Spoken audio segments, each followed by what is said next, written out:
Good evening and welcome to the Buncombe County Board of Education regular meeting for Thursday, June the 4th, 2026. The mission of Buncombe County Schools is to foster a culture of excellence and continuous improvement where every student will thrive and learn from exceptional educators. Our vision at Buncombe County Schools is for our students to graduate on time, prepared to pursue their chosen path as critical thinkers and collaborative leaders in our diverse society. With that, I will call this meeting to order. And if you would please rise for the presentation of colors. Tonight's colors are presented by T.C. Robertson High School, JROTC, instructed by Captain Rachel Ingram, currently serving in the United States Air Force Reserve.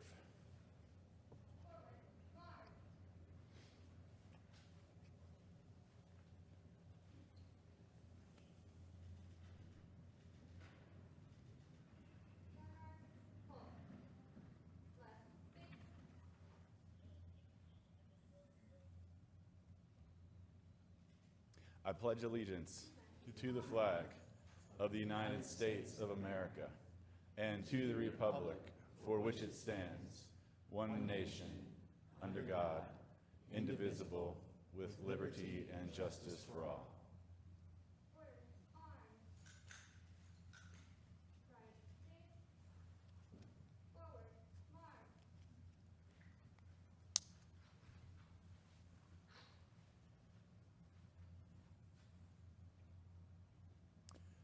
I ask that you remain standing for a moment of silence.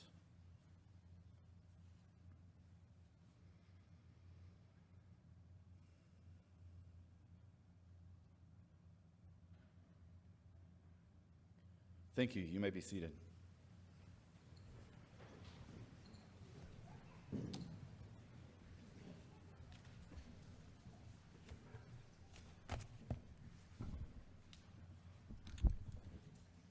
First on our agenda, good evening board, is the approval of our agenda. May I have a motion to approve our agenda, please? We have a motion and a second. Is there any discussion? Hearing none, all in favor, please say aye. Aye. Aye. Any opposed? Hearing none, our agenda is approved. I would like to say again, welcome public and all our board members and staff as well this evening. It is graduation season, and so on behalf of our school board, I want to express our congratulations to all of our seniors who are graduating in the class of 2026, and express our gratitude to all of the staff and faculty that have supported all of our seniors on their journey towards this exciting time, and express our gratitude towards the families that have supported our students during this time. With that, I'm going to hand it over to our superintendent. Thank you, Mr. Chair. Good evening, parents, members of the community, board members, and teammates. It's hard to believe that another school year is rapidly drawing to a close. As we approach our final 3.5 days with students, we do so with grateful hearts, thankful for the opportunity to serve the children, families, and communities of Buncombe County. Tonight is a night of great celebration. Throughout this meeting, we will recognize students for outstanding academic, artistic, and athletic accomplishments. We will also honor exceptional staff members whose dedication and commitment help make those accomplishments possible. My wife Renee and I have loved attending musicals, concerts, and art shows and traveling across the state to cheer on our Buncombe County Schools student athletes. I've enjoyed every visit into classrooms and have been so impressed by our students and teachers. As we reflect on another successful school year, I'm reminded that the achievements of our students are made possible through the unwavering support of parents and families and through the extraordinary efforts of the educators and staff who serve them every day. This is also, as our chair said, one of the most special times of the year in public education, graduation season. Last Friday evening, we celebrated the graduates of our progressive education program. Last night, we gathered to honor the class of 2026 at the Buncombe County Early College and the Buncombe County Center for Career Innovation. Next week, we will gather with families, loved ones, educators, and community members across our 9 other high schools to celebrate graduation ceremonies and the remarkable accomplishments of our students. Graduation is more than a ceremony. It's the culmination of years of learning, growth, perseverance, and support. It represents countless lessons learned, challenges overcome, friendships formed, and dreams pursued. It's a moment when entire communities come together to celebrate what our students have achieved and all that lies before them. We're incredibly proud of each graduate and grateful for the families who have walked beside them throughout their journey. I also want to recognize the many individuals whose contributions have helped make this moment possible. To our instructional assistants, our bus drivers, our child nutrition professionals, our custodians, our office support staff, our teachers, our school counselors, our school social workers, our instructional support teams, our administrators, and every single member of the Buncombe County Schools family, thank you. You have encouraged, challenged, supported, guided, and cared for these students throughout their educational journey. Every diploma awarded reflects not only the hard work of a student, but also the collective efforts of countless adults who chose to invest their time, their talents, and their hearts in the lives of children. With every name that is called and every handshake that is exchanged, I celebrate you, and I thank you for the difference you make every single day. To our graduates, as you prepare for the grand adventure that awaits beyond that stage, step forward with confidence. You are prepared for the opportunities and challenges that lie ahead of you because you do not go alone. You carry with you the support of your families, your teachers, your schools, and an entire community that believes in you. Years from now, when you return home and encounter a former teacher, a bus driver, a custodian, or the smiling face that served you lunch in elementary school, you will find that they still care deeply about you and will still be cheering for your success. Such is the power of public education and the relationships that are built within it. We are incredibly proud of the class of 2026. With you go our hopes, our dreams, and the life's work of countless educators who have dedicated themselves to helping you become the person you are today. We cannot wait to see the impact you will make on the world. Finally, to our Board of Education and to every member of the Buncombe County Schools team, thank you for your leadership, your support, and your unwavering commitment to our students. Together, we have made this a truly remarkable school year, and I'm terribly grateful, incredibly grateful, deeply grateful for all that you do. Mr. Chair, this concludes my comments. Thank you, Dr. Jackson. Next on our agenda is good news. Ken Ulmer, you have the floor. Thank you very much, Mr. Chair. Good evening, Dr. Jackson, board members, and BCS teammates and families. I'm going to get a little assistance from Mr. Cody and also from Mr. Stowe, our Director of Transportation, because our first good news item tonight is recognizing a teammate who goes the extra mile. And Chairman Elliott will also need a little assist from you on this one, because our bus driver of the year comes from the Reynolds District. Miss Frances Hyatt of AC Reynolds High School, here with her principal, Mr. Alexander, and assistant principal, Miss Bozeman. Come on down.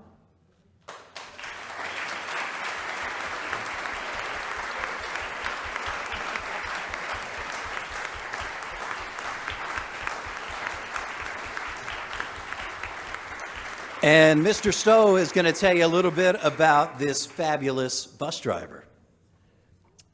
Thank you, Mr. Ulmer. Each day, Buncombe County Schools operates approximately 210 buses, safely transporting 10,000 students, 15,000 miles a day in the county. The safety, care, and dedication of our bus drivers makes that possible, and tonight we have the privilege of recognizing one of our very best. Ms. Frances Hyatt is our bus driver of the year from Reynolds High School. Ms. Francis is one of the hardest working and kindest individuals you will ever meet.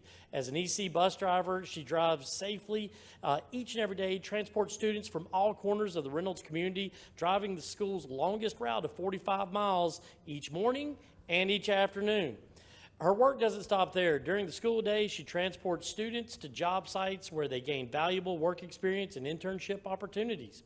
She knows her students individually, cares deeply for each of them, and works tirelessly to ensure they are safe, supported, and successful. Ms. Bozeman, in her nomination, wrote, "Parents trust her, students love her, colleagues respect her. She greets everyone with a smile, communicates exceptionally well with families, and consistently sees the best in others." I can say personally, I've seen this in all the years I've known Ms. Hyatt. I knew her about 20 years ago when I had her child as a student at my school. So I've seen that for many years. She represents everything that is good about student transportation, everything we hope our bus driver of the year will embody. So congratulations, Francis Hyatt, for the driver of the year.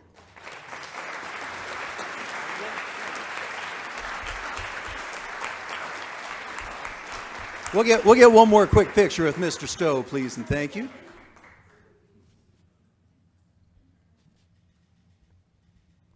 Congratulations. And Chairman Elliott, if you'll stay up front with us, and I'll get an assist from Dr. Reed now, because there's a Reynolds District teacher we are also celebrating tonight. I'd also like to call down Ms. Christy Cheek of our Buncombe County Schools Foundation. Now, this teacher we are going to introduce you to, even though the school year is about to wrap up, she's got a little bit of summer homework ahead of her on behalf of the entire school system. She will be working on her portfolio as she represents Buncombe County Schools as in the Western Region Teacher of the Year competition. She is here with her principal, Mr. Fusco, from Bell Elementary. Please welcome Anna Carney, the BCS Teacher of the Year.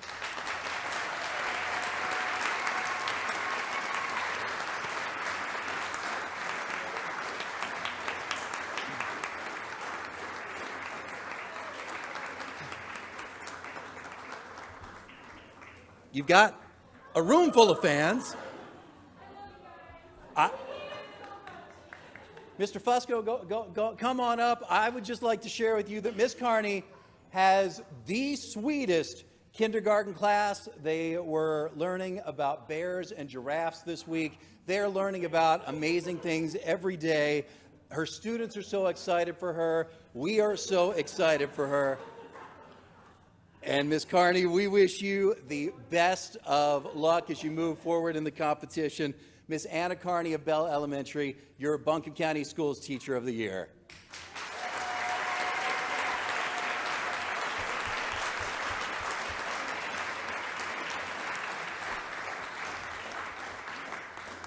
As Dr. Jackson shared, it has been a busy season for BCS art students. This evening, we would like to honor our musicians here with us tonight who auditioned and were then accepted into the North Carolina Bandmasters All-State and All-State Jazz Bands this season. If our district art specialist, Jamie Graber, will come down and be part of the presentation, please. We'll begin with North Buncombe High School. We've got Assistant Principal Philip Bohannon here and North Buncombe High School Band Director Nathan Brown. Our first Black Hawk that we are celebrating for All-State Band, percussionist Liam Curtis, if you will join us, please. Also, Liam's bandmate at North Buncombe High School, Grady Orander, also joined him in the All-State Band. Both of these musicians are percussionists. We got a drum section here tonight. They practiced, auditioned, practiced some more, and they earned a spot in the All-State Band representing the Blackhawks and BCS in that North Carolina All-State Band. Congratulations to you both.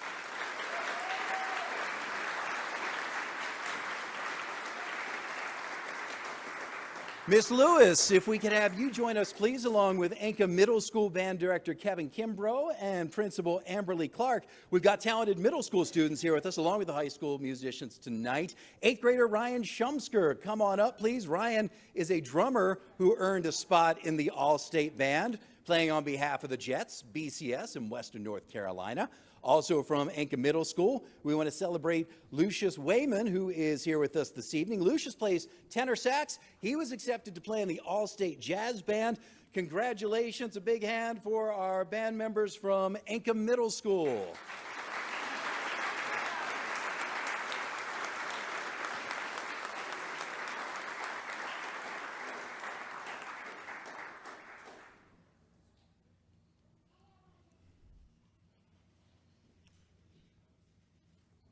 Congratulations, Mr. Kimbrough and Miss Lewis. We'll have you stay up.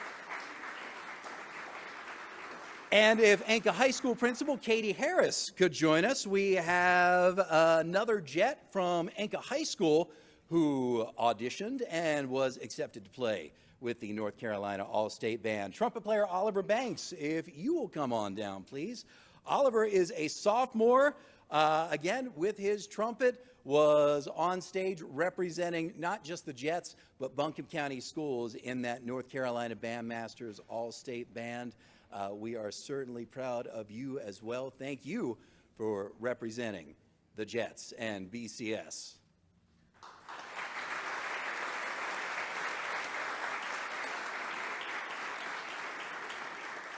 Mr. Cheatham, if you would join us, please. We've got a couple of students to recognize from Owen High School. 11th grader Cooper Burkhalter is with us tonight with band director Alan Kalistad and principal Dawn Rookie.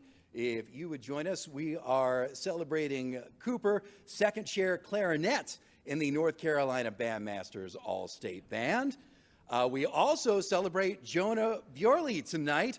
He was accepted into the All-State Jazz Band. Jonah is a tenor sax player. So much talent from the Valley, making it in the North Carolina All-State Bands this year. Congratulations to our student musicians from Owen High School. Well done, Warhorses.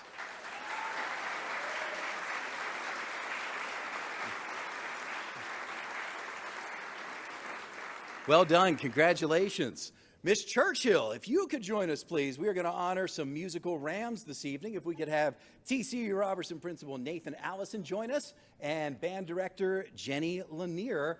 First, from Robertson, we welcome senior Andrew DeMatos. He earned a spot in All-State Jazz Band playing the alto sax. Congratulations to you, Andrew. Also, from the Rams saxophone section, very well represented tonight, junior Ryan Pethel, who earned a spot in the All-State Band. Congratulations to both of these musicians for their hard work and accomplishments in earning their place for the Rams and BCS on the All-State Band stages. Go Rams.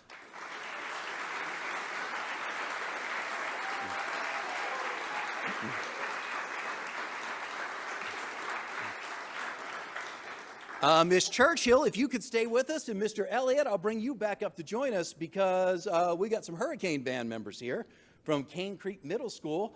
Principal Andrea Britt and band director Adam Stewart, if you would come down and join us.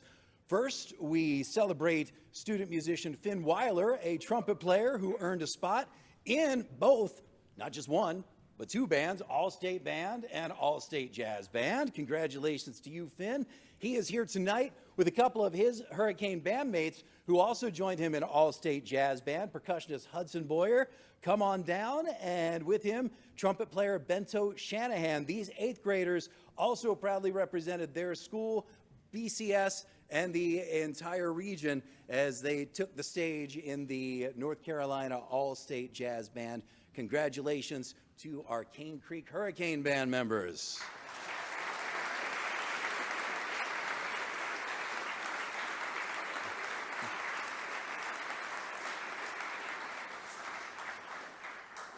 All right, Mr. Elliott, we'll keep you with us a little longer because we're going to celebrate some members of the A.C. Reynolds High School Band. Principal Ben Alexander, if you would join us again, please, with Mr. Cliff Dotson, the Director of Bands at A.C. Reynolds. We will begin with senior Julian Coladonato. He was accepted to play in the horn section of the All-State Band. Sophomore flautist Estella Wetzel is also with us. She earned a spot in All-State Band. And we also want to congratulate sophomore Joseph Gash. He and his trumpet represented the Rockets in both the All-State and All-State Jazz Bands. thank you all for representing the Rockets and Buncombe County Schools on the North Carolina Bandmasters state stages this season. Congratulations to our AC Reynolds Rocket Band members.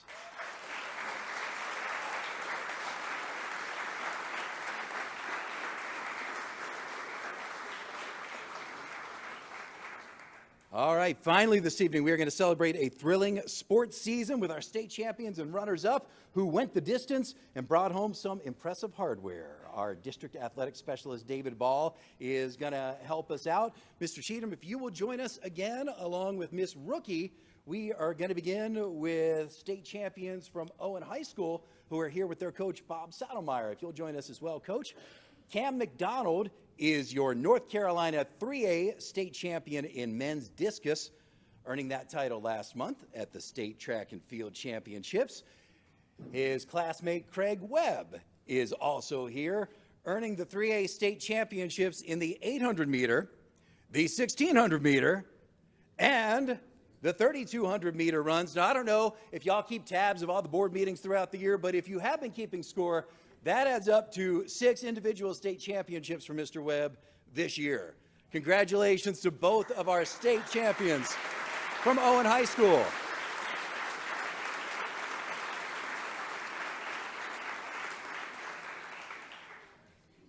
Ms. Churchill, if you could join us again, please, along with T.C. Robertson Principal Nathan Allison, Coach Corey Ginley, and Kevin Keene, the athletic director from Robertson. We're going to celebrate the Rams track and field athletes tonight. Bianca Niaga and Brooks Roslansky are with us.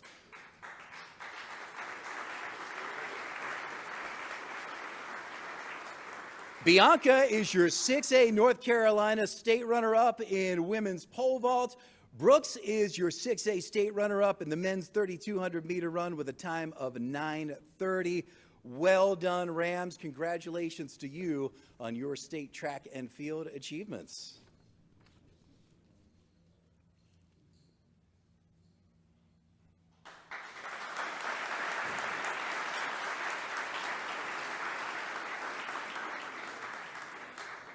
All right, we got some more Rams who earned athletic hardware. If we could have tennis coach Buzz Cook join us. Robertson's James O'Brien, come on down. James is the 6A runner-up in tennis doubles, earning that title with his partner Luke Ania, who was not able to be here tonight. You are here tonight. Come on down. He is in tennis attire. Also, we want to say, yeah, y'all come on front.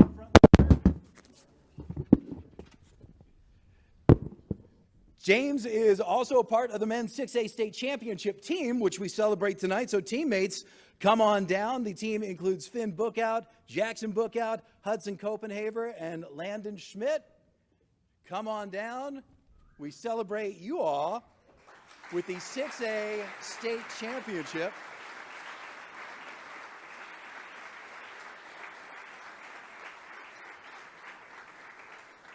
There you go, your 6A state championship tennis team from T.C. Robertson High School.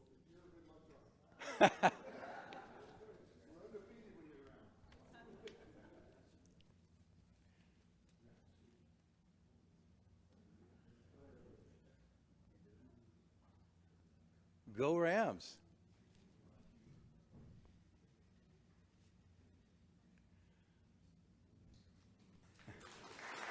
But hold up. Wait a minute. Hold up. Wait a minute. We got one more group of Rams to celebrate tonight.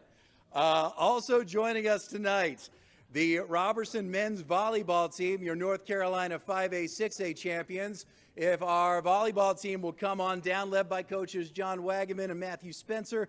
Team members with us tonight include Jake Barr, Artem Bazanoff, Duncan Douglas, Baxter Hood, Dean Lowe, Max Lowe, Elijah Martin, Ryan Neal, Ryan Pethel, JT Reed, Luke Seaver, Josh Skoldegger, Zach Taylor, and Mark Teal. Thanks to their teamwork and their tenacity all season long, they got a ticket to play at Queen's University in Charlotte last month, and after they did that, they decided to bring home the championship to Buncombe County and South Asheville. Your 5A, 6A volleyball champion, Robertson Rams, y'all.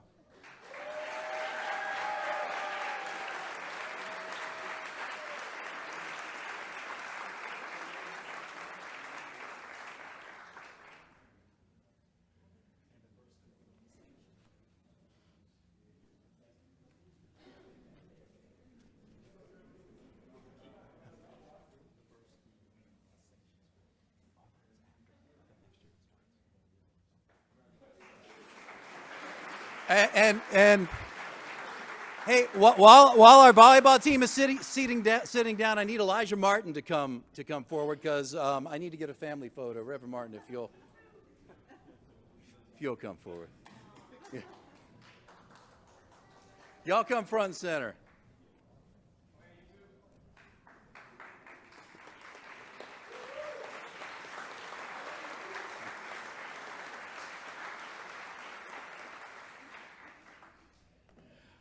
Track and field honors tonight for the Reynolds Rockets as well. Mr. Elliott, if you could join us once again, along with Principal Ben Alexander and coaches Mara Brower, David Honey, and Coach Pike.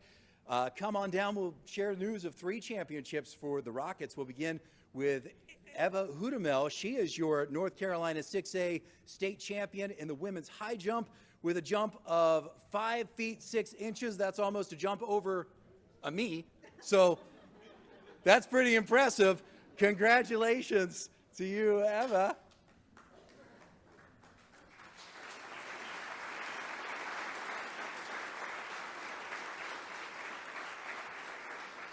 But we got some more people that are going to join Eva down here because more news.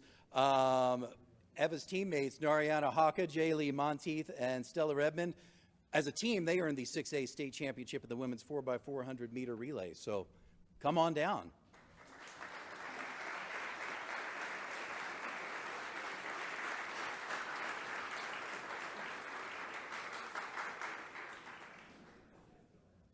This team brought yet another title home to the Rockets.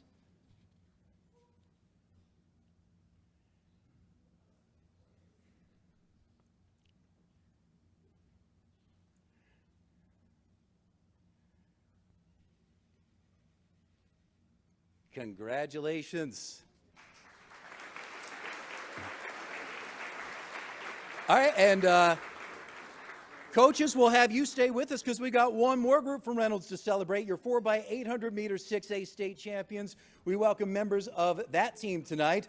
Julian Caladonato is back. I don't know if he ran with his French horn or not, along with Zach Lawson and Trey Stone. Team member Gus Simmons could not be with us tonight, but he also earned an individual state championship in the 800 meter run. As a team, this is your 4x100 meter 6A state champion team from AC Reynolds High School. Congratulations.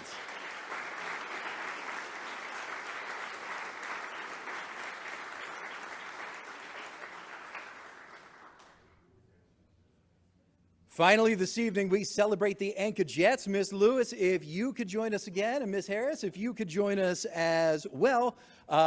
First, we'll start with track and field. Emery Hass and Tommy McKinney, come on down. Emery earned the North Carolina 5A runner-up in the women's high jump, a jump of 5 feet 4 inches. Here with coaches Cannon, Cheryl, and Rocco. Tommy is your 5A runner-up in the men's shot put and your 5A state champion in the men's discus. Lots to celebrate for the Jets when it comes to track and field.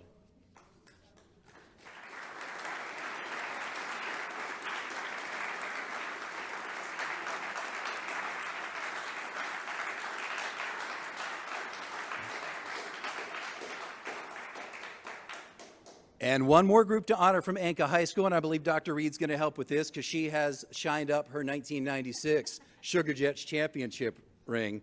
It was about this time 1 week ago on the campus of Duke University when the Sugar Jets earned the North Carolina 5A softball championship, and they just happened to be here to celebrate with us tonight. Come on in. The team includes Gracie Ainsley,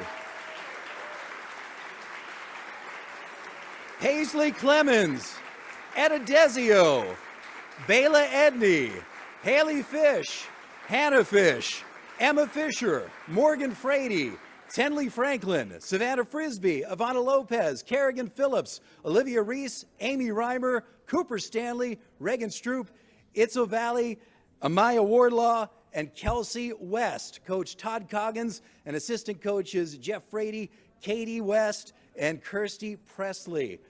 Y'all come on in. Congratulations. You are looking at your 5A North Carolina softball champions, the Yanka High School Sugar Jets.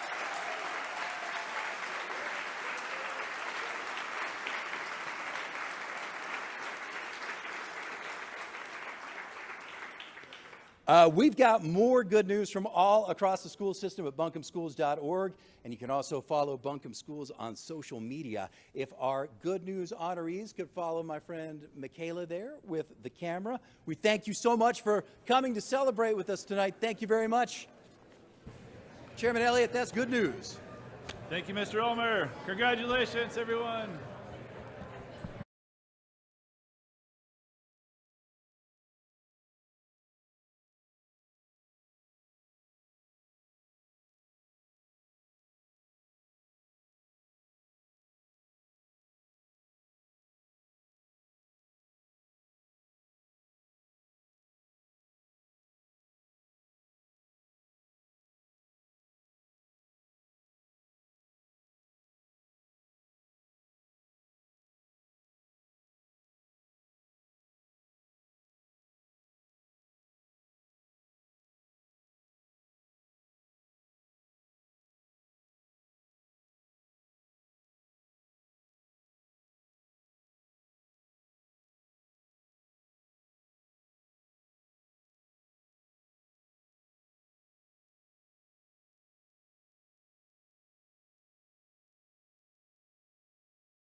Okay, we will continue with our board meeting. I just have one question for Dr. Jackson. Did Buncombe County Schools win all of the championships this year? Or were there some left over for other school systems to win? The other school systems might feel that way, Mr. Chairman. Okay, all right. It feels like we won all of them, so that's amazing. Congratulations to all our award recipients across our school system. Incredible testament to just the quality of education programming and how we treat athletics as a part of our academic offering in our county as well. So congratulations, everyone. Moving on to our strategic plan highlight, we have Dr. Mindy Connor and Dr. Reed as well. Thank you. You have the floor. Thank you. Thank you. Good evening, Chairman Elliott, Dr. Jackson, and members of the board. Tonight's strategic plan highlights our exceptional children's department and the intentional work that our EC leadership team has undertaken this year. Through engagement with our EC families, staff, and students, we have aligned the district's strategic plan with their voices and experiences to develop a formalized, data-driven EC strategic plan. As I have shared a few times before, goals are great for setting direction, but systems are certainly best for making progress. Tonight, you will hear about 4 specific goals, but our work does not stop there. What you will see is a systematic approach to continuously improving the support that we provide our staff and ultimately improving outcomes for each and every student. Our district's core beliefs take center stage in this formalized EC strategic plan. You will see them woven throughout the goals, strategies, and actions that guide our work, ensuring that the spirit of Buncombe County Schools shines through everything we do, both at the district and the school level. Our why. Our why is represented here in just a few of the faces that reflect every student with exceptional needs in Buncombe County, as well as the dedicated staff members who teach, support, and care for them each and every day. Dr. Connor and I couldn't quite decide who was going to take this slide because it happens to be our favorite, so we decided to share it. At this time, I would like to welcome Dr. Connor, the incredibly dedicated leader of our Exceptional Children's Department, to come forward and share the rest of our story. Good evening, Chairman Elliott, Dr. Jackson, and members of the board. I did want to just start with this slide to really ground us in our why and why our work is so important. These students, these faces on the slide, represent just a tiny fraction of our students, our families who are placing trust in us, and our educators who are working every single day to support our students' success. We approached our strategic plan more than just a roadmap for our department, but rather we approached this work by really our commitment to ensuring that every student in our department has opportunities to learn, grow, belong, and achieve at high levels. I want to tell you just a little bit about our department before I get into the strategic plan. Our department serves 3,038 students this year. And behind those 3,038 students are 3,038 teams that are supporting these students. These are teams of dedicated EC teachers, general education teachers, principals, assistants, bus drivers, families. There are a lot of people working to support our kids. In North Carolina and really across the country, there are several areas that you can be eligible to receive EC services. I wanted to highlight just our 6 top areas in Buncombe County. We serve the most students in specific learning disability. You can have a learning disability in reading, math, written expression. Our second highest area is other health impaired, and those are medical impairments that impact student learning. The most prevalent in our district would be ADHD. We also have a large amount of students in our speech and language impairment area, as well as autism, developmental delay, and then intellectual disability. There are other categories, but those are where we serve the majority of our students. The strength of our department is really in the people who are working in our schools every day to support our students. We are supported by 186 EC teachers. We have 145 instructional assistants, and there are many related service providers, which are speech language therapists, occupational therapists, physical therapists, and other specialists who are supporting our students each and every day. The journey of our strategic plan started well before the school year. We had a goal this year of establishing a strategic plan that had a vision and a mission statement that really captured the voice of our teachers and families. We also started this work already. This year we have partnered with our principals, talking about scheduling and focusing on 6 shifts that have been proven to improve EC outcomes. And this is based on work by Nathan Levison. We have started those conversations with principals, and we will continue that work throughout the year. This year we had our first Parent Advisory Council. It was one of the highlights of the school year. We received some great feedback and are looking forward to the impact that our council will make on our department and our school district. There's just a couple of pictures. We also have some pictures from our 6-shift training. This year we were very intentional about refining our thoughts around who we are as a department and what we aspire to be as we move forward. We created a vision and mission statement, and we feel like that these statements are really grounded in the voices of our teachers, our principals, our families, and our EC leadership. Our vision is that every BCS school is an inclusive community where students with exceptional needs are valued, supported, and empowered to thrive academically, socially, and emotionally, fostering a sense of belonging and continuous growth. Our mission is that every BCS school partners with families, educators, and the community to provide personalized, high-quality services that empower students to achieve excellence, grow in independence, and experience meaningful success. These are more than words on this slide. These are really the statements that will guide our work and be the foundation of every decision that we make for the next couple of years. Dr. Reed spoke about this, but I wanted to highlight our 4 goals are aligned to the district strategic plan. So we really want our work and our department to support the larger work of our district. Our goal number 1 focuses on outcomes for our students. You really can't speak about improving outcomes without addressing instruction. To achieve goal 1, we will be helping our teachers provide intentional instruction that really works to provide that great balance of challenging our students and providing the supports that they need to help grow and build on their deficit areas. To do this, schools will focus on providing high-quality instruction, and our department will support this work by working monthly with principals and assistant principals.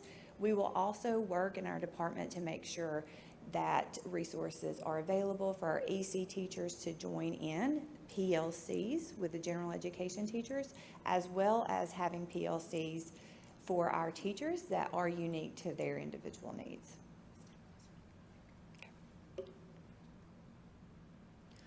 Goal number 2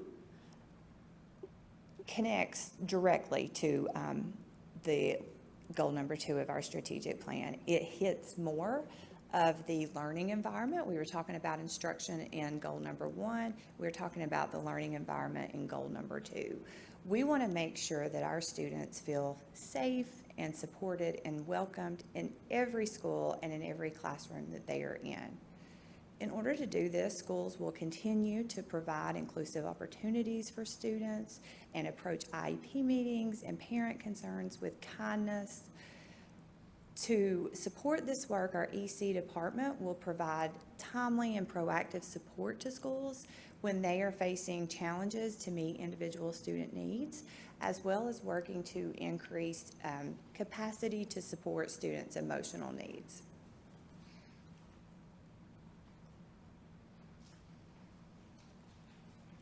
Goal 3 really changes the focus and the direction and talks about preparing our students for the future and their next step.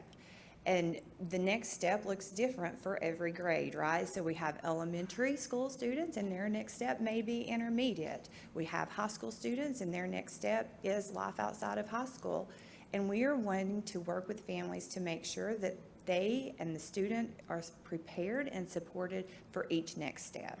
So in order to do that, our schools are working to put systems in place for student-centered transition meetings, so that when students transition between schools, the teachers understand the needs of the child, the school is prepared, and the families understand the school that the child is transitioning to.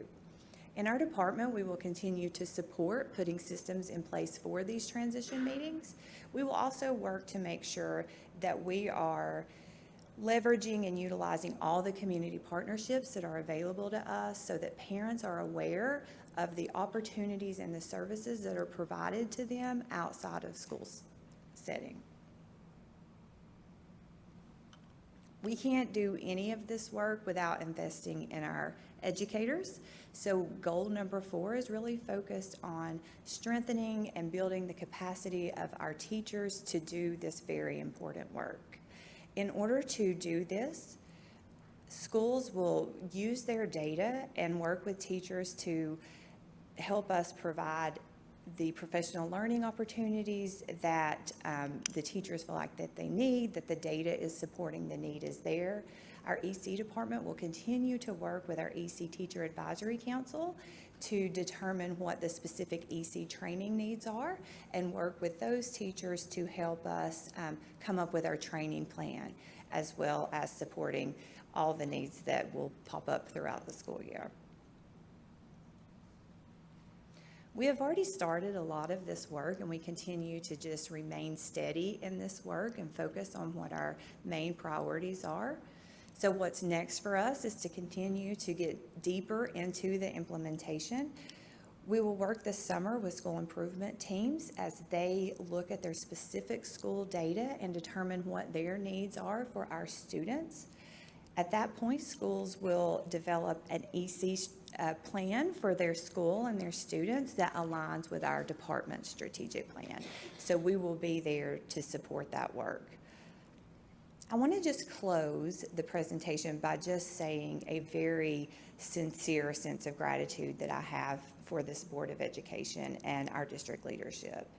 The support that you give to our department and the care that you have for our students is just very amazing, and I feel so grateful to work for a district and a department that is always prioritizing the needs of our EC students. So for that, I just want to say thank you to each and every one of you for everything that you do for us, because I know it is a lot that you do. So at this point, I'll just open it up to any questions. Thank you very much, Dr. Connor and Dr. Reed, for that great presentation. Any questions from the board?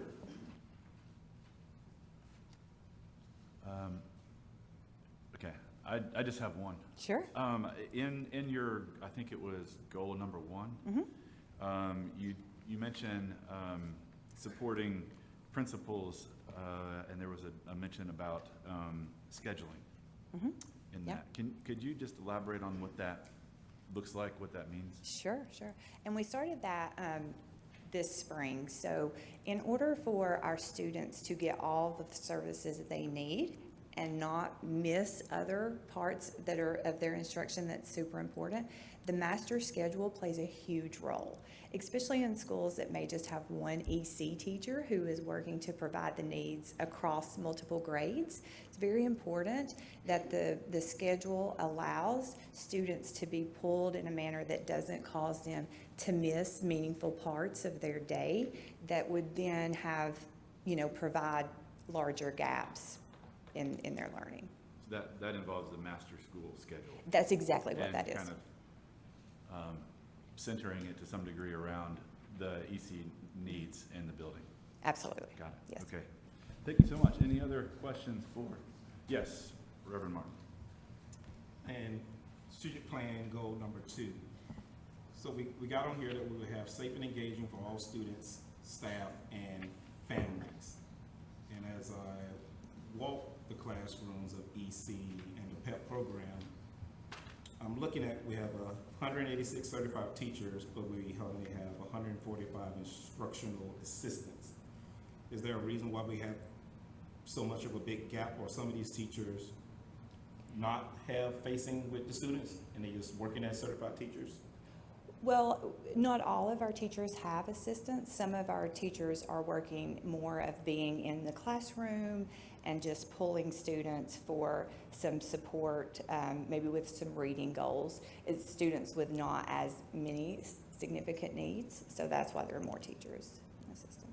And I would ask the big question, and most people will say one thing: do you need more staff members?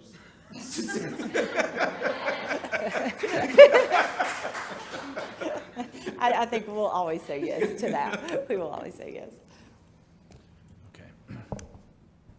Dr. Hunter, I have a question related to Reverend Martin. In what basis would we have a certified teacher without instructional assistants? Because I'm thinking about my experience in EC classes. Most all of them have assistants, but we also have some situations where we have, and I'm probably not going to give them the right title, but intensive intervention where they Yeah. are, I used to call them one-on-ones, but I know there's a more technical term for it. Yeah. Where do those play in to the assistants and all that? All of our classrooms that you are describing that are primarily EC classrooms that are made up of every student in the classroom has an IEP. Those classrooms have assistants. They are staffed to have a certain amount of assistance. It's the students who just have a small amount of time in EC. They may not even come out to EC, but we have maybe a teacher who is supporting 5 grades to meet those kids' needs, and there's like 20 of those kids.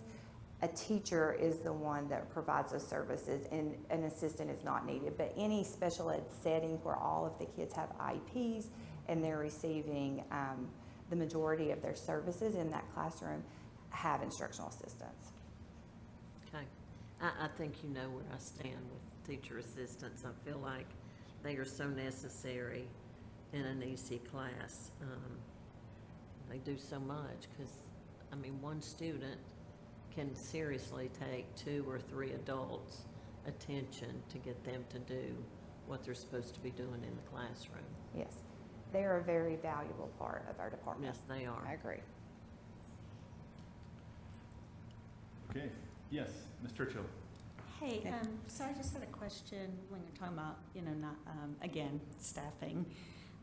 Is there, I guess, what factors do you look at or data points to, with the staff that we have to determine, what goes into placing students where, or the number of teachers for the student? Is there an acuity? I mean, what all goes into making the determination, Yeah. I guess? Yeah. I think I'll try to take a stab at your question, Ms. It's Churchill. probably Well, I kind of an think one all-around thing to question. remember in this whole conversation is that there is a wide range of student needs. Right. Just saying a student has exceptional needs really doesn't tell us a whole lot, right? Right. It tells us that there is some circumstance in that child's life where they need some specially designed instruction. But we might have one student who's in the regular classroom all day with an EC teacher who comes into that classroom. Whereas other classrooms that function like a homeroom with students with IEPs in a structured or what we call a comprehensive setting. And in those homeroom EC classrooms, we'll have teachers and assistants. And so a lot of the staffing is determined by the level of need of the student. So if we have one elementary school that has 10 students who are more on the resource end of the continuum, who don't even need pull-out but need students to come in, those are staffed at a certain level. And our position allotment model actually encapsulates all of the details around that staffing model. Does that answer your question? Yeah, somewhat. I guess too, then, do you have, like you were talking about, so are there homerooms that are completely made up of all EC students, and therefore they Mhm. just, they don't get pulled out of a class, like they There have their are. EC There student? are.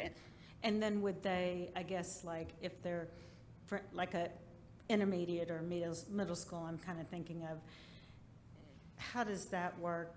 Because you still have to have some inclusion in other classrooms, right? And so some schools So have pull multiple out. EC teachers. Okay. And those staffing decisions are made annually based on the number of students. We know who are in each service level. And so every single year, we'll take a look at the position allotment model. We take a look and hand schedule, Dr. Connor's team hand schedules every student who's transitioning into a school. Maybe they're changing service levels, maybe they're transitioning out.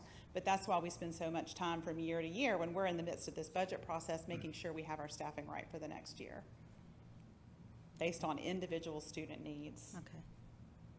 Right. But what I'm hearing is acuity does play a pretty big part in, It does. The staffing Decisions, ratio so- is definitely more teachers and or assistants to students when the needs are a little bit more on that separate setting end of the continuum. So there are higher needs students. When you think about the progressive education program, that's where you're going to see the most extreme needs for students. And so the staffing looks different there.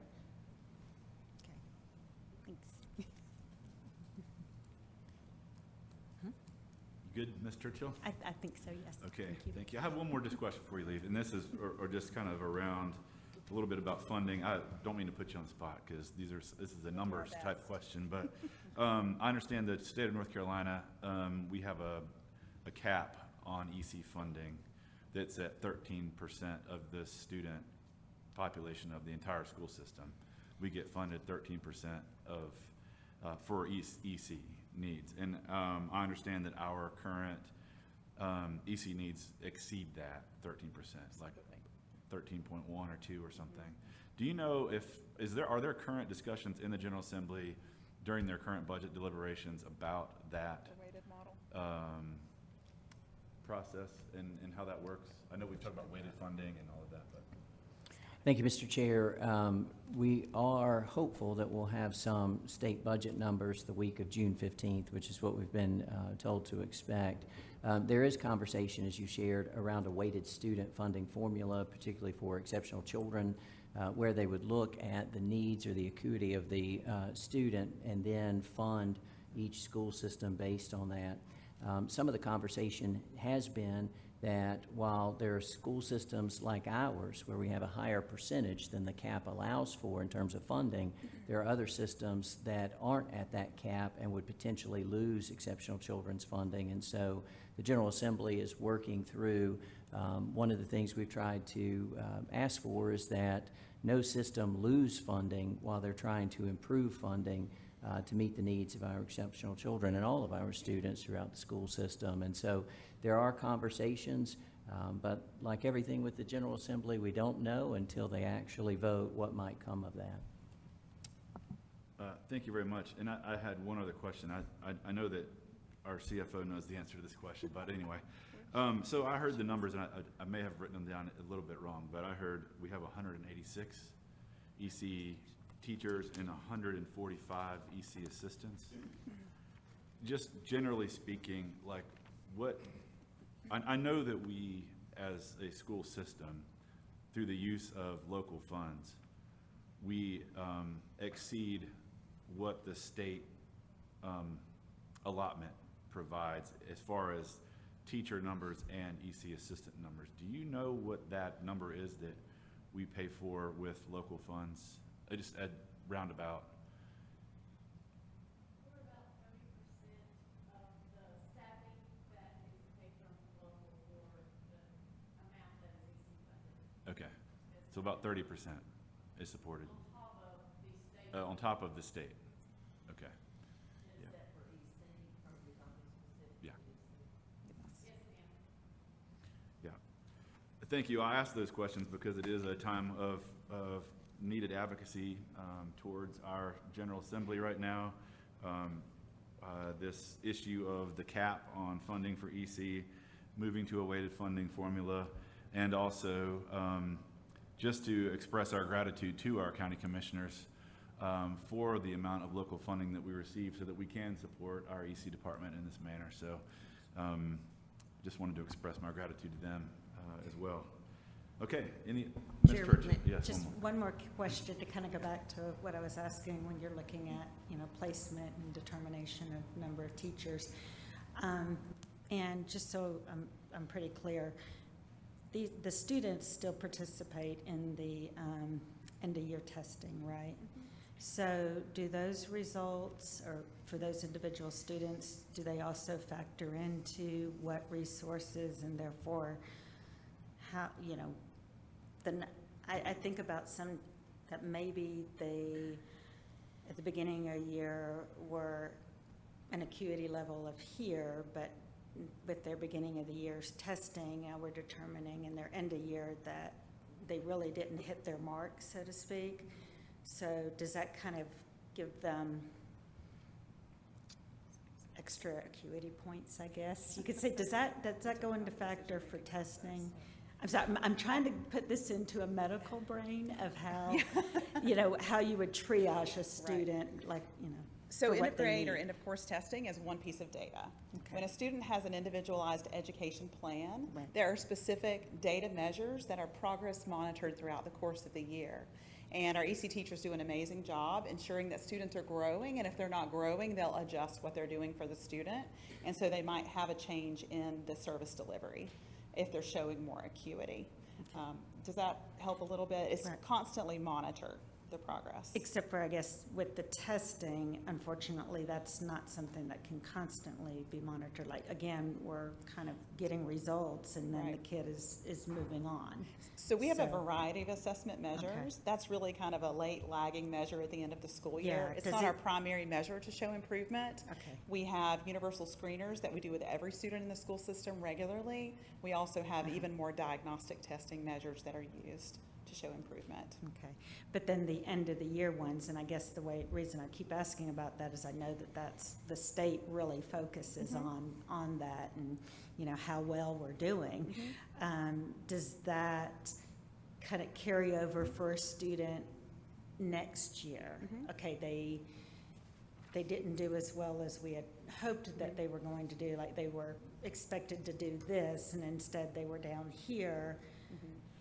It's Let's- definitely let's look factored at that in. for next year. It's factored Okay. in into the decision-making of the IEP team whenever they meet, but also classroom teachers look at that data constantly too, and they make adjustments in their instruction. And for some students, that might look like a change in service delivery.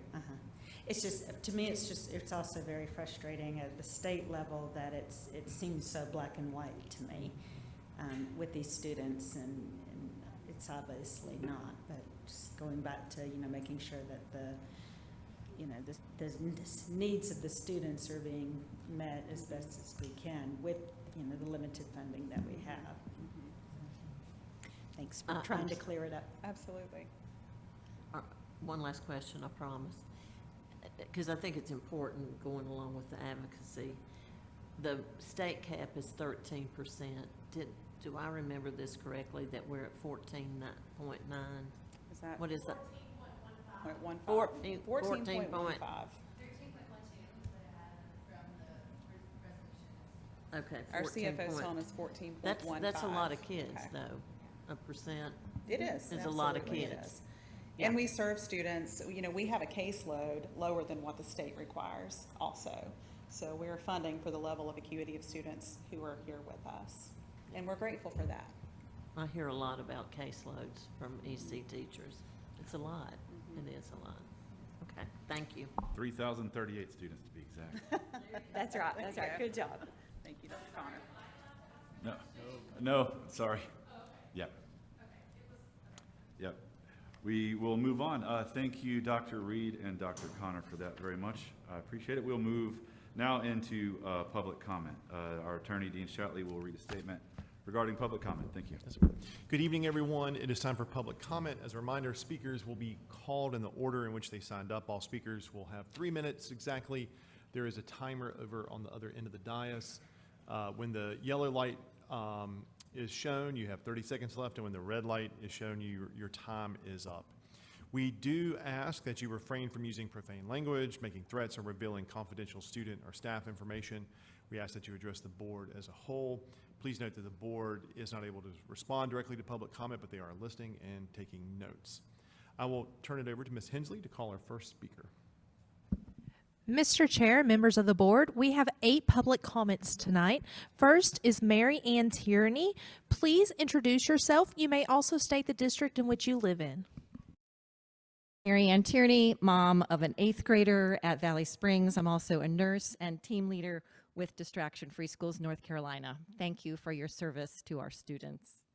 The new Surgeon General's warning on the harms of screens in your green packet has found 50% of teens have experienced cyberbullying, and 40% are expected to be myopic or nearsighted by 2050. The report recommends screen time limits of less than 1 hour per day for children under 6 and 2 hours total for those 6 to 18 years old. 24 U.S. states have now passed phone-free bell-to-bell legislation from the first bell to the final bell of the school day. 16 states are in the process of passing legislation to limit total screen time in schools. The 2025 instructional time-only minimal standard passed by the General Assembly and adopted by BCS has been rated, unfortunately, among the weakest in the U.S. In its recent JAMA study, UNC's Winston Center on Tech and Brain Development found North Carolina students are spending at least 1/3 of their school day on their smartphones, resulting in reduced cognitive control. The Phones in Focus study from UPenn, now with 110,000 teachers responding from 50 states, has found the further the phone, the better the outcomes. This study, plus findings from North Carolina districts with bell-to-bell policies, have collectively found improved teacher satisfaction and recruitment, higher grades and test scores, far less cyberbullying, and improved attendance as a result, and safer school environments with up to 90% reduction in issues requiring an SRO's intervention. Phones within reach have been compared by experts as having candy in front of kids all day long. Cell phones are now well documented to increase risks of cyberbullying, planning fights, drug trafficking, cheating, and social isolation. And social isolation is a major risk factor for depression and committing acts of violence. Let's prevent this mess. Please pass a bell-to-bell policy this summer so we can start the new school year with noisy lunchrooms, happy teens and teachers, and safer schools. Thank you all for your service. Thank you. Christy Kaur, please introduce yourself. You may also state the district in which you live in.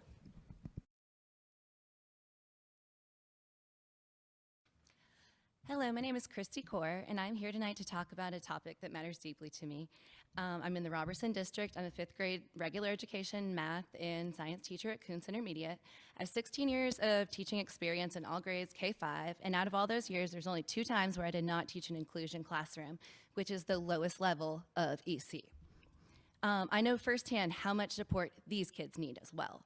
According to our own district website, which is old now that we have a new mission for the EC department, it says that our mission is to ensure the students with disabilities develop intellectually, physically, emotionally, and vocationally throughout the provision of an appropriate individualized program in the least restrictive environment.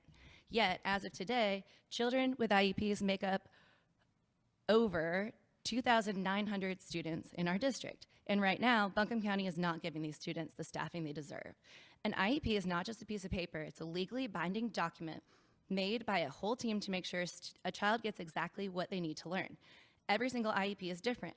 One student might only need 30 minutes of help, while another student needs 2 or more hours. Even though every child's needs are different, our district still hires teachers based on a simple ratio of teachers to student numbers, just categorized in 3 different columns. This creates a massive inequality between the schools.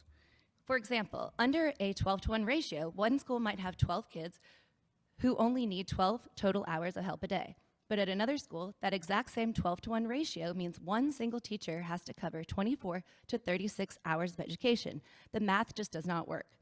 I've also watched schools with larger populations have to sign waivers to have a higher ratio, while smaller schools are able to appropriately teach their students. However, even in the smaller schools, they're also having difficulties now. When we lose teachers and we don't replace them, attrition turns into hidden position cuts. It forces our remaining teachers into impossible situations. They get stuck trying to teach groups of up to 18 students at one time. To put that into perspective, the Parents' Book of Rights that's given to every parent who has a child with an IEP says on the very last page, the best practice for teaching a group of resource students is a group size of 10 or less. We are almost doubling that number in some places. And just hearing that other health impaired is the second largest classification, with ADHD being the largest, we can all agree small groups is what we need, not larger groups, even though those are the less needy children. We cannot keep our promises to help our students with the highest needs if we do not give schools the staff to do so. I ask the board tonight to stop using raw student numbers to staff our schools. Instead, please look at the individual IEPs and the actual hours of help written into them. Let's fully fund our EC positions, teachers, and assistants so we can get these students what they deserve. Thank you. Shanna Peel, please introduce yourself. You may also state the district in which you live.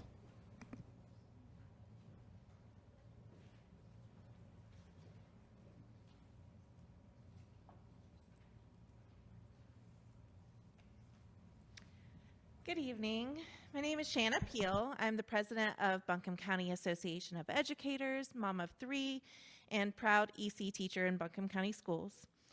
First, I want to thank the district administration and this board for the attention you have given to exceptional children's services. As an EC teacher, it has made my heart so happy to see how you listen to staff and parents, take their concerns seriously, and implement many of the solutions that we have brought forward. That partnership matters, and our students are better served because of it.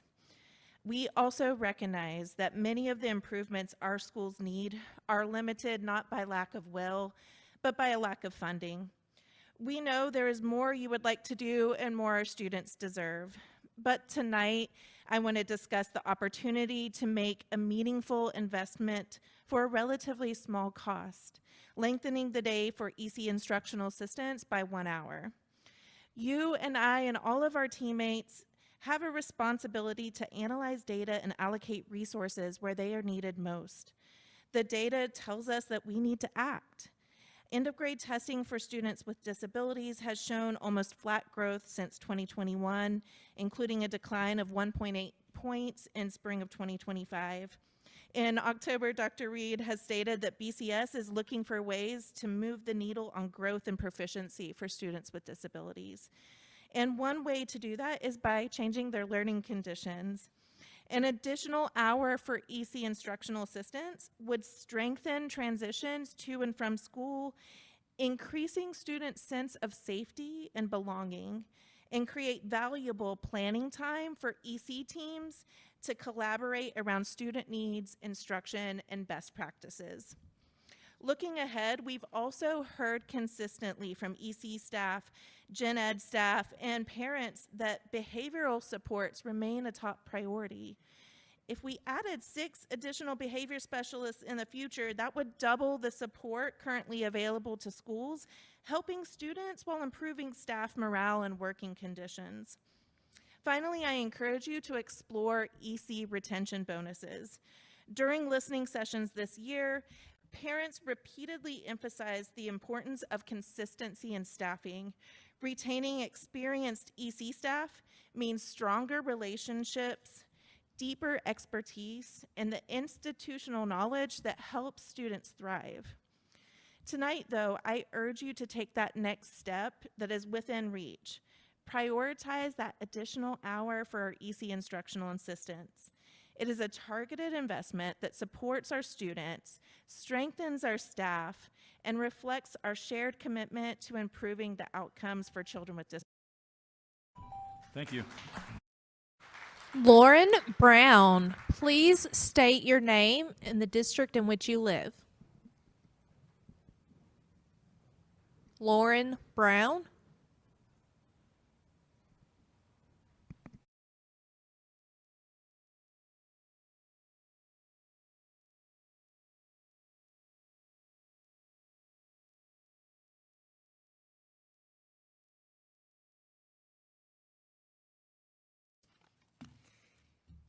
My name is Lauren Brown, and I'm an EC teacher here in Buncombe County in the Robertson District.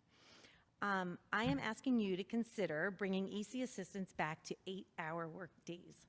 Our assistants work with some of the most vulnerable learners. They help with academics, behaviors, communication, safety, toileting, and everything in between. Their day is nonstop. The difference between 7 hours and 8 hours may not sound like much, but that extra hour would make a significant difference for the children we serve. It would provide the time needed to meet the many responsibilities that come with supporting children with complex needs. Right now, our assistants spend the entire school day working directly with students.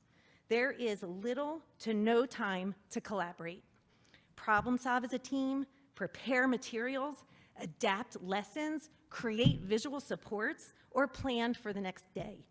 These are all essential parts of helping our children learn, grow, and reach their potential. The needs of our children continue to grow, and our assistants are a huge part of meeting their needs. Giving them that extra hour would allow us to work together more effectively as a team and provide even better support for the children and families who rely on us. Our assistants work incredibly hard every day. They are a vital part of our classrooms, and they make a difference in the lives of the children we serve. I hope you will consider restoring EC assistant positions to 8-hour workdays so we can better provide the level of support our schools, families, and children need. Thank you for your time and consideration. As you make decisions about staffing and support, I implore you to treat our exceptional children as the exceptional individuals they are and provide them with the resources they need to thrive. Thank you. Robbie Edsel, please introduce yourself. You may also state the district in which you live in. Good evening. My name is Robbie Edsel, and I'm an EC instructional assistant at North Buncombe Middle School. I'm also a BCS homegrown educator, where I have the current privilege of educating students in the same classrooms and hallways where I once was a student many years ago. I'm here tonight to ask you all to stand up to what our EC students and our schools really need by lengthening EC Instructional Assistance Day by 1 hour. On any given day, my coworkers and I struggle to cover all of students' needs. There's just not enough time, enough staff in our buildings to go around. As an ECIA working with both 7th and 8th graders, I'm constantly moving from classroom to classroom. I often have to start my day with 7th grade math back to back, then supervise students during advisory time. Then I shift into 8th grade math to end my day out. Other days I will start with 8th grade ELA, go down to the 7th grade hall and support there, leave on time to show up to advisory, and when that ends, go back down to the 8th grade hall to support a different ELA classroom, and then back down on the 7th grade hall doing a different ELA. If you couldn't tell, that's a lot of pivoting. And most of the time, I don't know how my day is going to look until I clock in that morning. I just know that our kids need the support, so I show up. If I had an extra day to plan out how it would look with me and my EC team, could you imagine how much academic growth our students could achieve if I had some planning time with my coworkers? That's why I'm here tonight, asking you to take action. I know you can't control decisions for the state of North Carolina, but you can move the needle here in Buncombe County. Especially after Hurricane Helene, our students with disabilities need attention now more than ever. They don't deserve to have something else taken away from them. The state has chosen not to make them a priority in the budget year after year, but we don't have to. Our students deserve to have IAs work a full day. That's why I'm asking you to vote yes on increasing EC instructional assistance hours from 7 to 8 hours per day. This is a simple step you can take right now to make a real difference for kids who are counting on us. I appreciate your time tonight and your diligence to fight for what our students truly need and deserve. Thank you. Thank you. Kim Harkins, please introduce yourself. You may also state the district in which you live in.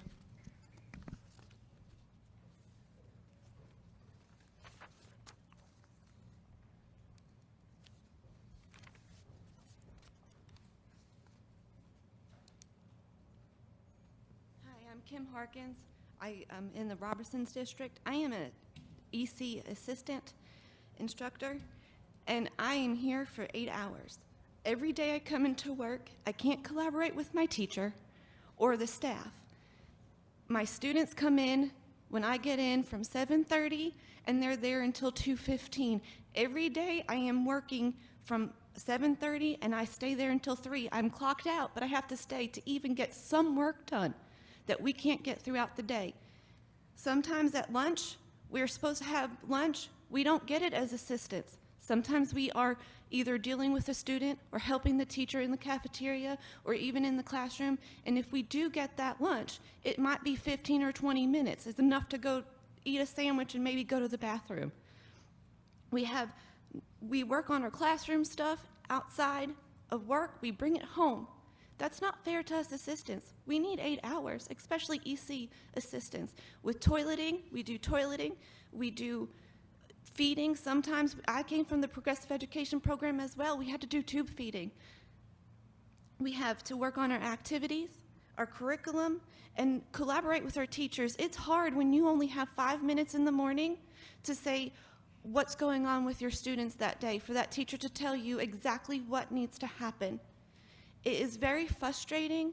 It is very hard. You see it both ways, from instructional assistants to our teachers, when you can't even sit and discuss about a behavior, what we could do better, or work as a team together to further our students, because that's what we're all here for. We are all here to better our EC students.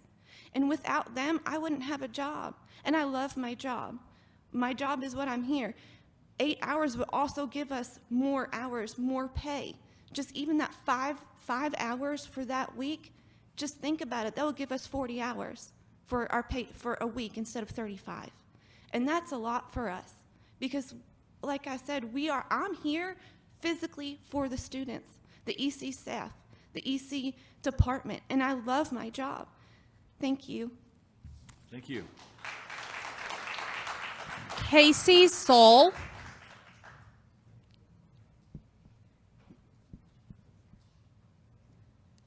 Please introduce yourself. You may also state the district in which you live in.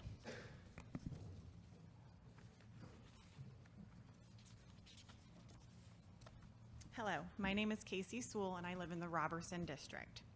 And I have worked in Buncombe County since 2016. I have held the position of both EC teacher in the comprehensive support setting and behavior specialist. In both roles, I have relied on my assistants.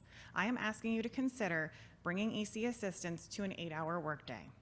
EC classrooms provide an education to students with the most complex needs. These unique students require support for academics, communication, behavior intervention, and adaptive needs such as feeding and toileting. This education should be equitable.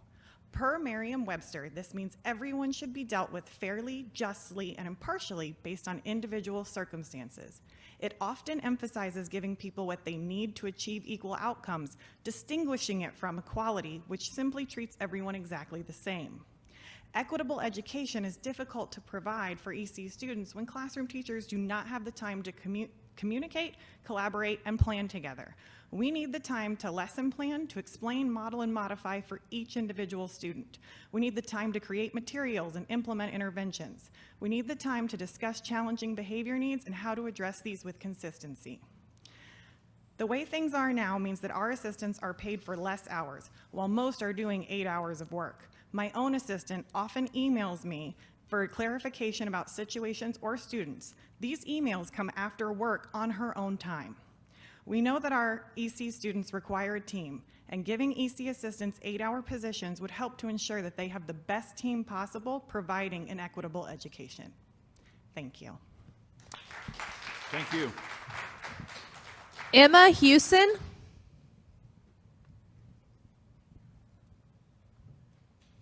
Please introduce yourself. You may also state the district in which you live in.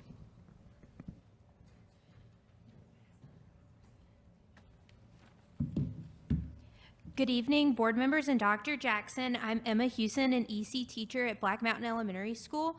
I actually started my teaching career as an assistant at PEP in 2020. And I'm here to ask you to change the EC instructional assistant time from 7 to 8 hours. Throughout the day, EC staff are navigating varying student schedules, our staff duty schedules, service time, planning lessons, making and modifying those lessons, and most importantly, maintaining our students' safety. EC assistants are paramount in our students' success and their safety. EC assistants provide our students with disabilities and the most significant needs opportunities to make and build friendships, try the new clubs, make academic gains, and quite frankly, they help them enter and exit our buildings safely and function safely inside them. During my time at PEPT, I helped students with activities to learn to feed independently, toilet independently, and how to enter and exit our buildings safely. These things happen in all of our schools at BCS. Changing the EC assistant hours from 7 to 8 hours gives us the time to give our students more opportunities to grow in all areas, not just academics. Increasing the ECIA hours would give our EC teams more time to help our students learn those skills to leave and enter our buildings safely. These transitions quickly become stressful and very dangerous for our students with the most significant needs. Increasing our EC hours would allow more opportunities to work on those feeding and mealtime routines that some of our students are working so hard to do and are so dangerous to learn. Increasing the ECIA hours gives our EC time more opportunity to help our students make and build the friendships with their non-disabled peers that happen in the cafeteria for all the other students. Having this time to foster those relationships can change the social trajectory for our students with disability. It gives them community and a space in our school. Without that, they may not have those opportunities. Having our ECIAs working 8 hours would give my school the opportunity to better support our students with higher behavior needs. Safety in our buildings, feeding our students, toileting students, and teaching them to do it independently. And gaining social skills are the skills that create students who become members of our community, who function in our community and not away. I'd like to remind people that these are the standards in the extended content standards for health and safety, which apply to our students with the most significant disabilities. I'm asking you to change the hours to support our students in academic, social skills, and functional skills. Our students deserve every opportunity to grow and become the best communities they can, and our EC assistants provide that to them. Thank you. Thank you. Mr. Chair and members of the board, that concludes tonight's public comment. Thank you very much. I just want to check real quick with time with the board. Does anybody need a break at this point? Okay. Thank you. Just wanted to check. All right, next we'll move into our action agenda. Up first is the approval of summer school contracts. We'll ask if there are any questions for the board. Mr. Chair, I do have a question. Yes, Ms. Clemens. Can you confirm for me what grades will have summer school this year? Somebody, Jennifer? This year, we don't have quite as many opportunities for students for summer programming. We do have our Read to Achieve summer school for 3rd grade. We also have 2nd grade who's able to participate in that this year. And then we will be offering some credit recovery summer school opportunities for high school students who need to recover credits for graduation. And are those only offered like the high school? Reason I'm asking is a high school teacher said they hadn't had any communication about summer school at the high school level. Are all high schools going to do this, or is it just a couple? All high schools have funding to operate summer school. You know, they're just testing right now, and so it's not completely clear exactly which students might need Need to it. take summer classes, and so that might be why maybe they haven't heard as much at this point. Okay. But I do know that there are plans for summer school and that they have been shared. Okay, and how many teachers, do you know how many teachers? I do not know off the top of my head that answer, but we can certainly get that for you. Will you get it back to me? Of Yeah. course. And same thing with elementary, we must have reduced the numbers. We did reduce the numbers quite extensively because we don't have the same funding we had last summer. If you'll recall, last summer we had additional summer school funding as part of the Helene recovery effort. Okay, all right, thank you. Ms. Clemens, if I may, the total number of teachers for our second and third grade summer reading camps is 64, and for our high school summer learning program, that's 20, so that's a total of 84 employees. Okay, thank you. Thank you, Dr. Jones. Thank you, Dr. Reed. I'll also mention this as well, that it is on our legislative agenda for Buncombe County Schools in our support recovery from Hurricane Helene that's been sent to the General Assembly to provide funding to support recovery through summer learning opportunities and high dosage tutoring. So we are continuing to push through that, for that. And I know our representatives in the General Assembly are also trying to get there. So thank you for your time on that item. With that, I will ask for a motion to approve our summer school contracts. Have a motion, is there a second? Have a motion and a second, any discussion? All in favor, hearing none, all in favor, please say aye. Aye. Any opposed? Hearing none, our summer school contracts have been approved. Thank you. Next on our action agenda are the 26-27 federal programs plan approval. Are there any questions from the board around this action item? Just probably one quick question. Just need an explanation on the decrease of the 94 on page 1, and then we got another decrease on page 5 of 19. Is this from the state's perspective, or they cut us back, or?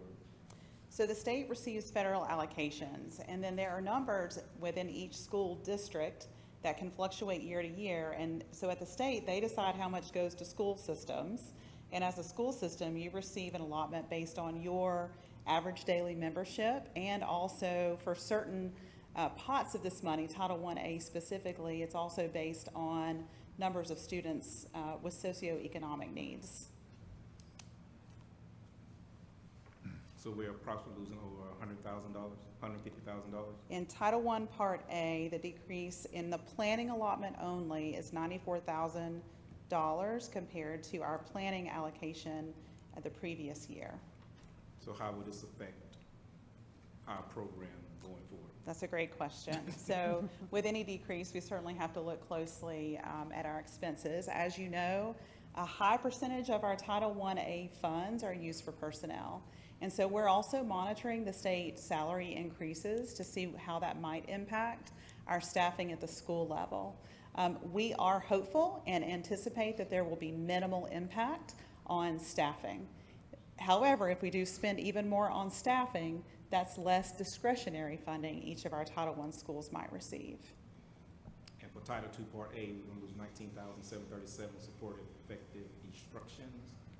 Who is that? Is that for all principal development, teachers and mentors and stuff? That's right. Title II also is used for instructional support. Again, it's heavy on personnel, specifically instructional coaching for our secondary schools, middle and high school. Luckily, we received a little bit more of an allocation in the middle of last school year, which gives us a bit more carryover than we typically have.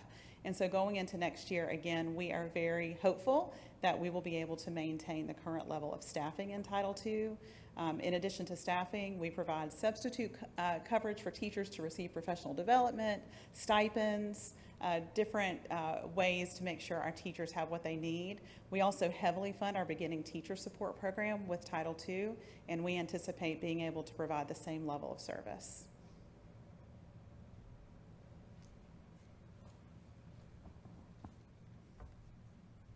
Reverend Martin, are you good? I just have one quick question, Dr. Reed. I know that there's been a lot of, I guess it's a shifting environment within the Federal Department of Education.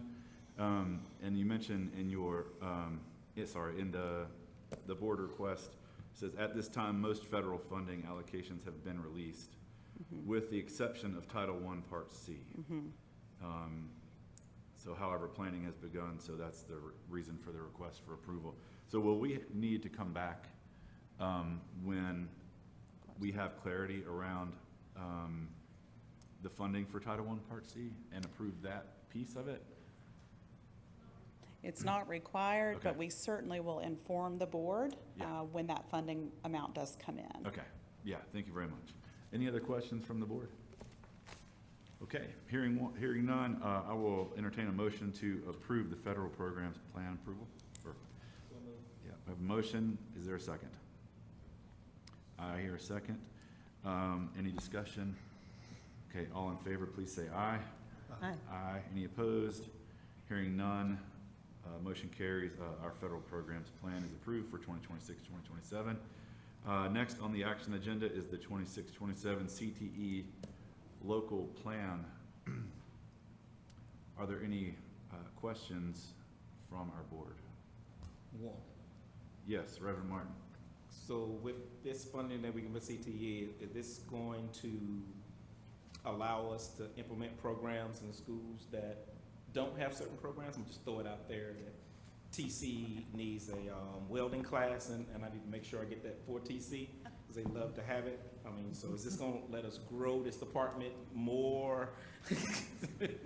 Where our schools, our high schools look more alike. So I need automotive in every single high school. I need welding in every single high school. I need cooking Yes, and in every single high school, so I can taste all of it and everything like that. Yes, we are on the way there. I think the list here also shows, if you look at that memo there in that bulleted list, a lot of the areas where we're able to grow programming. And one thing I heard you say is offering similar or the same programming across schools too. That certainly is always a goal, but I'm going to defer to Ms. Smith to talk a little bit about how needs are determined at the school level and what that looks like.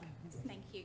So of course, we rely heavily on our comprehensive local needs assessment to determine the labor market and what we currently are offering in our schools for the program areas and how we can grow, and if need be, sunset some of those programs, or, you know, again, it's based on the labor market and the needs that we have. We are looking at, it was approved with the capital for automotive and growing that program. We have a timeline, not for next school year, but we are growing the automotive and technology program in 3 of our high schools that currently do not have it. As we've said before, welding, we don't have in every program, and I know that's very important. We do have a teacher at North Buncombe that teaches specifically welding. Our students can also get some of those same programs through AB Tech, through CCP courses, and also through Ag Mechanics and some other courses. Sometimes you don't see some of those details that they're getting in the curriculum because the title of the courses may be a little deceiving. But we are looking at the labor market, and that was the purpose of the local application plan, so we can see what programs we need to grow based on the need in our area. I'll take that. What I'm looking at, I was on a conference call that I was invited to get on about schools and school systems progressing themselves in CTE. And Greenville County blew me away on how they're running a CTE department. They have cosmetics, cosmetology, they have barbering school now inside of their CTE, HVAC technician program. I mean, they have completely just blew it out of the market, and we're a bigger school system than them. So where do we stand in, they talk about this partnership. It's partnering with companies that are locally inside of your county. And I know we got Pratt & Whitney here, we got Eaton here, we got a lot of big corporations inside of our system to help us with this. But I would love to see us have these programs like they have, because it just shocked me how many CTE programs they have. Because now when I'm looking at life, where kids go to college versus when I grew up, no. They either getting a trade or they're getting a 2-year degree and they're moving right into their profession. So we're working diligently with Apprenticeship NC, and we've already opened up the doors. We actually had, it was a student from Irwin High School who is signing on with Apprenticeship NC through Mike Rogers Masonry. So we have it through some of our career fairs, building those partnerships that we have, like with MB Haynes and AVL Technologies. It's just a matter of establishing those partnerships and growing our business at our Buncombe County School Business Advisory Council too, and letting them know what the needs are that we have within our program areas. We want to see those more engaging classes. We want to see more trade skills that we can offer in our programs, and that is important, and that is what our comprehensive local needs assessment is showing. But it's a matter of time. It just doesn't happen overnight.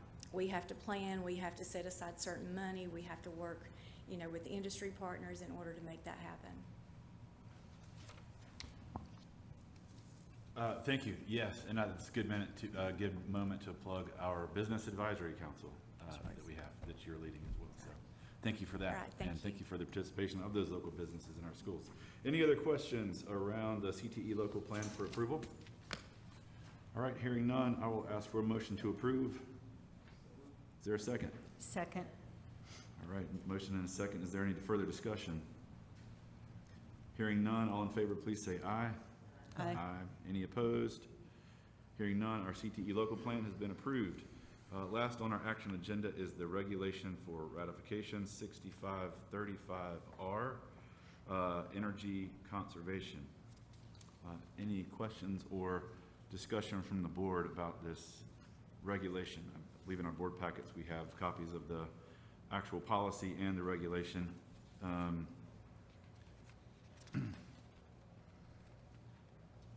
Any questions from the board? I will say this, I read through the regulation, and in light of our board recently passing a district-wide sustainability policy that was brought to our attention from one of our high schools' environmental clubs, I can certainly see some of the tenets of that sustainability policy kind of expressed throughout the policy and the regulation, considering energy conservation and how we implement that across our school system. So I want to thank our maintenance department and our superintendent for doing this work around energy conservation. Very important. Thank you. With that, without further discussion, I will ask for a motion to approve. So moved. We have a motion and a second. Any further discussion? Hearing none, all in favor, please say aye. Aye. Aye. Any opposed? Hearing none, the motion carries, and we have passed 6535R, energy conservation. Okay, with that, we'll move into our consent agenda. On our consent agenda, we have the minutes from May 7th, 2026, regular meeting, the minutes from April 30th, 2026, special called work session, minutes March 16th, 2026, policy committee, personnel report June 4th, 2026, 2025-2026 budget amendment number 7, 2026-2027 driver's education contract renewal with Mountain Professionals, athletic capital outlay request North Buncombe Middle School, athletic capital outlay request North Buncombe High School, athletic capital outlay request Valley Springs Middle School, sole source justification Harris Integrated Solutions Automated Logic, and W.D. Williams Elementary School additions and renovations approved contract amendment number 1. Is there a motion to approve our consent agenda? We have a motion and a second. Any further discussion? Hearing none, all in favor, please say aye. Aye. Aye. Any opposed? Hearing none, the motion carries. Our consent agenda is approved. With that, we will move into our information agenda.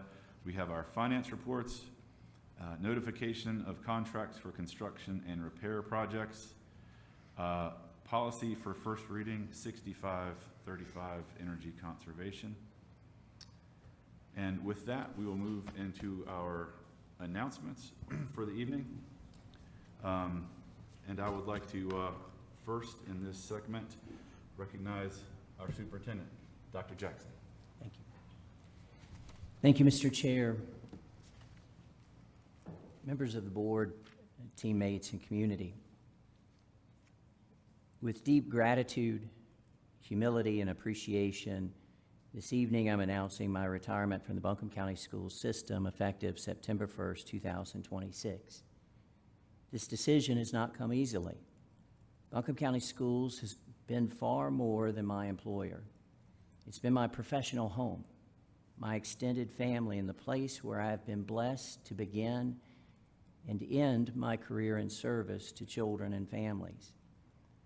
My journey began in 1992 when I was hired as a school secretary and summer custodian. I was young, eager, and grateful for the opportunity to work in a school system that had already played such an important role in my life. At that time, I could have never imagined that one day I would have the privilege of serving as superintendent in the school system that educated my parents, my children, and myself.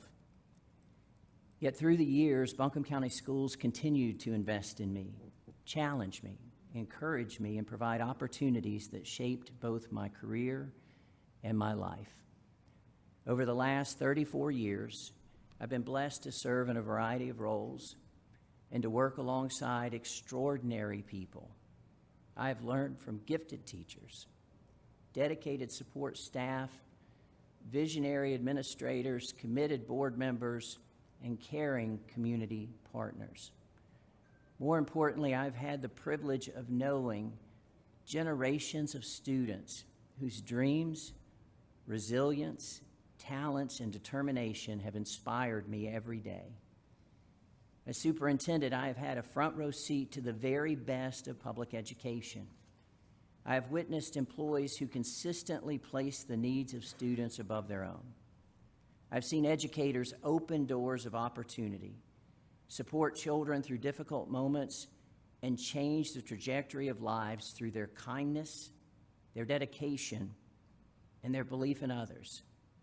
I've watched our community come together in times of celebration and in times of challenge, always united by a shared commitment to the children of Buncombe County. Perhaps nowhere was that commitment more evident than during the challenges our community faced following Hurricane Helene. During one of the most difficult chapters in our region's history, I witnessed extraordinary courage, compassion, and resilience. Employees stepped forward without hesitation to serve others, to support families, and to help our community recover. Those moments reinforced what I've always known. Buncombe County Schools is not simply a school system. It is a family united by deep commitment to one another and to the students we serve. As I reflect on my career, my 34 years, I'm overwhelmed by gratitude. Gratitude for every opportunity. Gratitude for every lesson learned. Gratitude for every colleague who became a friend. Gratitude for every student who reminded me why this work matters. Gratitude for my parents and my wife who are here with me this evening. And gratitude for a Board of Education that entrusted me with the honor and responsibility of leading this exceptional school system. While I'm retiring from my role, my love for Buncombe County Schools will never retire. I will forever be one of its proudest supporters, champions, and advocates. I leave with complete confidence in the future of this school system because I know the quality of people who serve here and the depth of their commitment to children. Thank you for the trust you have placed in me. Thank you for the partnership. And thank you for allowing me the privilege of serving as superintendent. It has been one of the greatest honors of my life. I remain fully committed to ensuring a smooth transition and will continue to serve with enthusiasm, dedication, and gratitude through my final day. The climb has been meaningful. The journey has been extraordinary, and the people have made all the difference. Thank you for the opportunity to serve.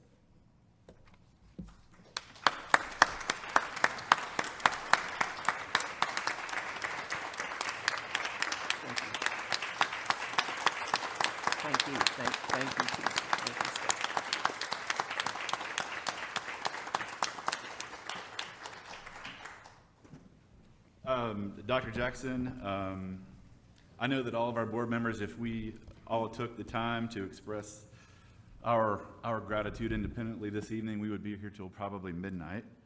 I will, on behalf of our board, I just want to express our profound gratitude to you for your tireless service to the students and families and faculty and staff of BCS.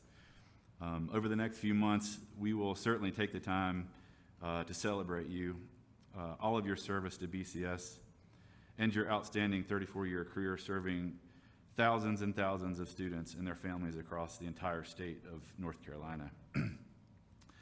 While your family is here, I want to, as well on behalf of our board, express profound gratitude for you, for all of your support for Dr. Jackson over the last 4 years. We've often thought that he has a body double because he seems to be everywhere at all things, always supporting our students. And we know he couldn't provide that level of commitment without your outstanding support. So please accept our deep gratitude for supporting this great man and Dr. Jackson.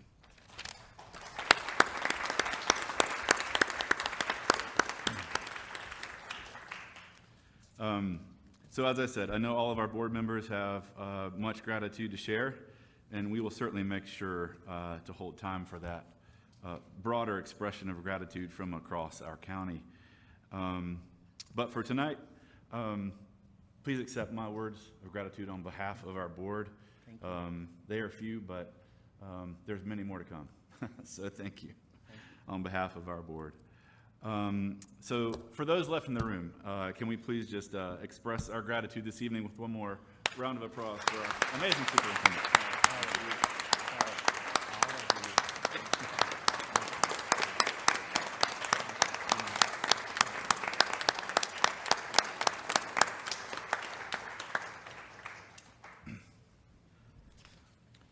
Okay, with that being said, our board will be moving forward to develop a full transition plan that, as Dr. Jackson said, he will be supporting fully. That will include a search to fill this position, and we will communicate accordingly that transition plan as it develops over the upcoming weeks. With that, I want to thank you again, and thank you, board, for all of your support over the next few weeks and months. It will be a lot of work, I know, and we will be seeking a lot of feedback from our community as well. So thank you to the entire school community for that in advance.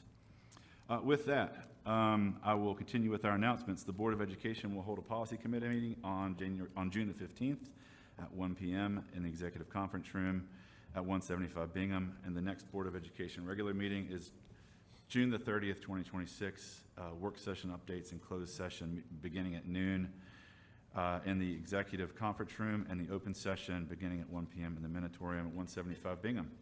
With that, I'll entertain a motion to adjourn. Got a motion and a second. Any discussion? Okay, hearing none. All in favor, please say aye. Aye. Aye. Any opposed?